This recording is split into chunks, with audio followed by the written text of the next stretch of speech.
Bonjour à tous et bienvenue dans votre magazine hebdomadaire. Cette semaine, une fois n'est pas coutume, je vous propose de nous intéresser à notre santé morale et à notre bien-être. En effet, nous parlerons sophrologie et thérapie naturelle, car il est vrai que ce sont des techniques de plus en plus en vogue dans nos départements et dont on a recours essentiellement pour diminuer l'impact émotionnel du stress qui ronge nos sociétés modernes.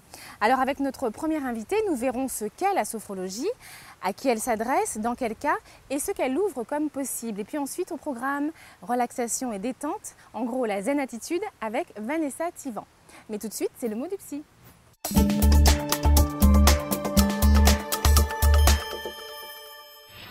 L'environnement est quelque chose d'important. Ce n'est pas seulement un lobby, ce n'est pas seulement une façon de parler, ce n'est pas seulement quelque chose de vert, super cool. Non, l'environnement, c'est comment on se conçoit dans sa culture, dans son pays. L'environnement, c'est nous. C'est-à-dire comment nous allons nous occuper de notre pays. Et c'est vrai que quand on aime son pays, on ne balance pas sa canette à travers la fenêtre. Quand on aime son pays, quand on a fini de faire le ménage, on ne balance pas l'eau et toutes les saletés dehors. Quand on aime son pays, on ne laisse pas sa maison propre, sa voiture propre et le reste comme une poubelle. On ne jette pas ses ordures partout. Ça veut dire que si ce pays est le nôtre, alors aimons-le. Aimons-le, ça veut dire quoi? Ça veut dire qu'il faut le respecter et savoir que tout ce qui n'est pas bon est aussi à nous et n'est pas à l'extérieur. Parce qu'il faut que nous changeons notre mentalité. Arrêtons de penser que ce qui n'est pas bon, ce sont les autres. C'est yo, comme on dit. C'est toujours ceux qui sont loin de nous. Mais non, c'est aussi nous-mêmes.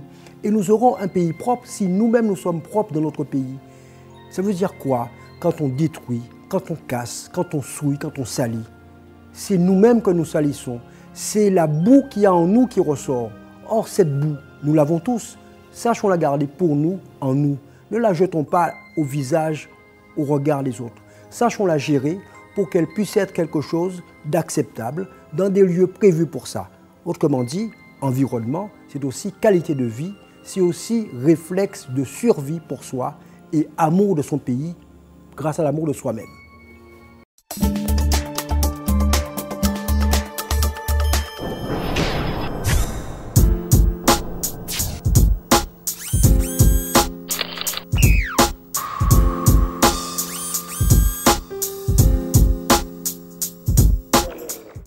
Tout d'abord, pour clarifier les choses, le mot sophrologie veut dire étymologiquement science de la conscience. Pouvez-vous nous en dire davantage?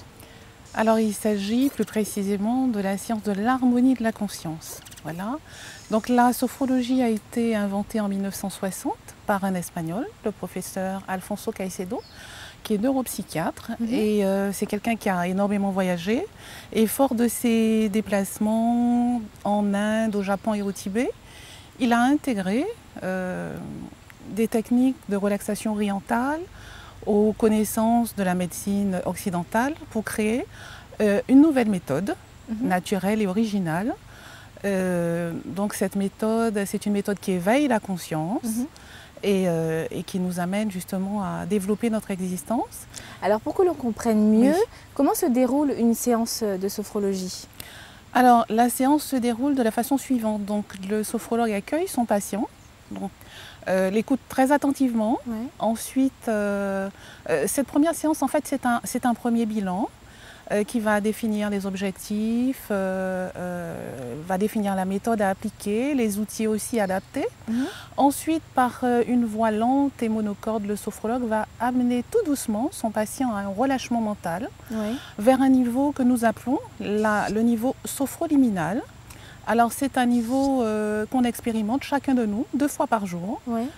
Et une fois qu'il va arriver, que le patient arrivera à ce niveau, il sera complètement détendu. C'est un état de sommeil conscient? C'est un état entre la veille et le sommeil. D'accord. On n'est pas dans le sommeil, on n'est pas complètement éveillé, on est entre les deux. D'accord. Parce qu'il faut garder un certain dynamisme. D'accord.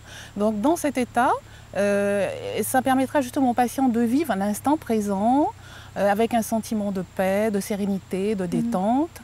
Et on va pouvoir aussi agir, apporter certaines modifications, justement dans cette période de modification de la conscience. D'accord. Apporter des changements. Voilà. Alors pour les gens qui nous regardent et qui se demandent vraiment à quoi sert la sophrologie, concrètement, quels sont les cas auxquels on peut faire face dans la vie tous les jours et dans lesquels on peut utiliser la sophrologie? Alors, les utilisations sont assez diverses, très variées. Alors, dans un premier temps, en prophylaxie, dans le cadre de la gestion du stress, on peut faire appel à la sophrologie pour toutes les préventions des maladies fonctionnelles. Alors aussi dans le cadre de la pédagogie. Alors quand il faut se préparer au concours, aux examens, aux épreuves sportives, à l'accouchement, à la parentalité pour les tout jeunes parents aussi. Et aussi dans le domaine... pour gérer les addictions aussi? Pour gérer les addictions dans l'accompagnement thérapeutique. Donc tout ce qui est boulimie, problème de poids, sevrage tabagique, angoisse, phobie, etc. Tous les blocages divers. Voilà. En fait, la sophrologie, si j'ai bien compris, permet de mieux se connaître, de mieux s'écouter pour agir ensuite sur ce qui ne va pas. Voilà, tout à fait. Alors l'objectif de tous ceux qui pratiquent la sophrologie, en fait, c'est un objectif assez simple. C'est de découvrir, de déjà nous recentrer, faire une petite pause, nous recentrer, nous mettre en retrait, faire silence et dynamiser nos potentiels, nos capacités, mais en s'appuyant sur des ressentis corporels, sur des sensations corporelles. D'accord. Voilà. Être mieux à l'écoute de son corps. Être mieux à l'écoute de son corps, se connaître, parce que quand on se ressent, de toute façon, on apprend plus facilement à être vigilant à son souffle, à son monde intérieur. Voilà.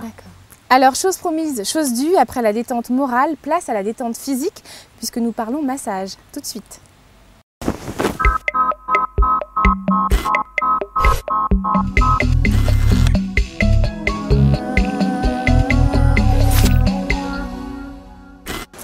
Alors Vanessa, vous êtes praticienne en thérapie naturelle et vous défendez bec et ongles les vertus du massage. Pourquoi cela?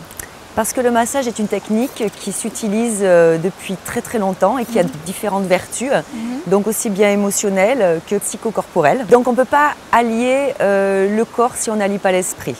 Donc le massage va nous permettre de rentrer dans une espèce de plénitude pour pouvoir continuer à faire un travail sur soi. Et on peut masser de n'importe quelle façon, avec n'importe quelle huile, ou bien il y a vraiment des techniques précises? Il y a beaucoup de techniques, donc chaque thérapeute, chaque praticien va utiliser une méthode particulière. Donc ça peut aller du massage ayurvédique comme le shiatsu ou le toucher conscient, mais très souvent c'est un mélange de techniques qu'on va utiliser, donc approprié au praticien qui va effectuer ce massage. Est-ce que le massage est indiqué dès le plus jeune âge? Est-ce que c'est bien de masser les bébés par exemple? C'est merveilleux de masser un bébé parce que déjà vous allez pouvoir vous connecter au niveau émotionnel, vous connecter au niveau de son âme et c'est vraiment une façon de rentrer en relation avec ce petit enfant déjà dès le plus jeune âge, mais surtout pour lui permettre pour plus tard d'avoir une relation autre avec le toucher qui ne sera pas et beaucoup moins tabou on va dire que ce qui est aujourd'hui. C'est vrai qu'il y a certaines personnes qui ne supportent pas qu'on les touche ou, parce qu'ils n'ont pas été habitués à ça. Exactement. En fait. C'est très difficile pour beaucoup de gens de se laisser toucher parce que beaucoup pensent qu'on va rentrer dans leur intimité et dans leur monde personnel. Alors qu'en fait, c'est vraiment une façon de rentrer en relation avec cette personne. Et puis ça fait du bien tout simplement d'être massé. Alors maintenant, on va parler des produits de soins naturels, puisque vous aimez composer vous-même des produits de beauté. Exactement. Alors, avec quoi peut-on composer ces produits soi-même? Avec ce qui nous entoure? Comment ça se Alors déjà, on peut utiliser des produits qui existent dans la nature guadeloupéenne. Donc moi, en général, je vais utiliser des produits mixtes, donc qui viennent de métropole et ici. Je vais faire des associations. Donc je vais travailler avec des plantes, beaucoup d'aloe, effectivement, de l'hibiscus pour faire des gels.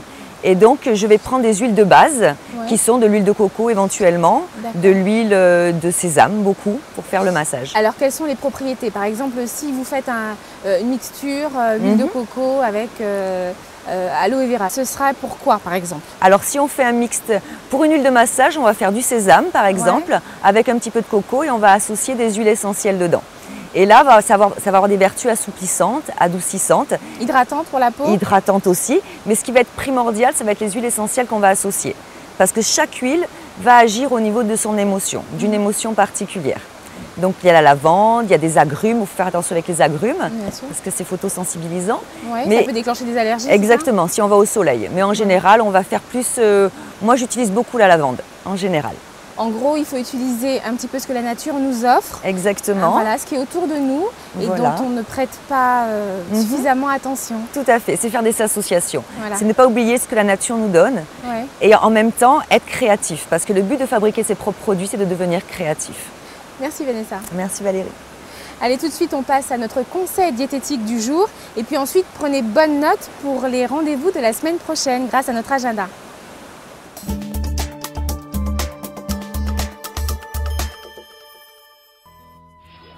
On se demande toujours qu'est-ce qu'on doit donner comme goûter aux enfants. Et surtout, en ont-ils vraiment besoin? Eh bien oui, ils ont effectivement besoin d'un goûter ou collation, et ceci jusqu'à l'adolescence. Mais attention, un seul et unique goûter par jour. On arrête le goûter du matin, le goûter à l'école, le goûter chez mamie et le goûter en rentrant à la maison. Le seul nécessaire est celui de l'après-midi. Il faudra choisir, soit il l'emporte pour le consommer à l'école, soit il le consommera à la maison en rentrant de l'école. Mais pour éviter que votre enfant soit le seul à ne rien emmener à l'école, donnez-lui un fruit ou un jus de fruits sans sucre ajouté. Non pas qu'il en aura besoin, mais pour éviter la frustration face aux copains. De plus, la composition du goûter sera très importante.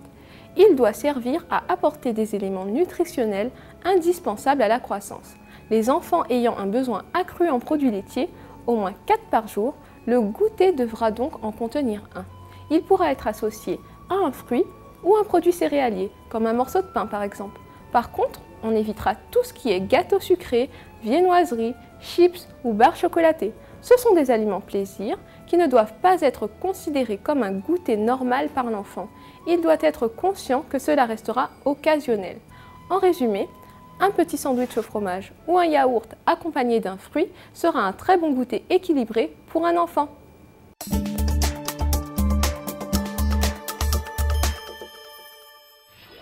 L'association Natural Trip vous propose ce dimanche 26 février une journée au féminin de 10h à 17h à Baillif avec au programme conférences et préparation de cosmétiques naturels. Info réservation au 06 90 67 02 66. Concernant les journées de santé, lundi 28 février, c'est la journée européenne des maladies rares. Sachez également que l'association des étudiants de médecine antillaise Medic West Indies met en vente des calendriers au profit du SIDAction. Pour vous le procurer, ce calendrier, vous contactez le 06 90 40 65 65 ou alors vous envoyez un mail à l'adresse suivante. Et n'oubliez pas, pour laisser tous vos commentaires ou informations à communiquer, vous pouvez nous écrire à l'adresse solidaritésantélemag@gmail.com.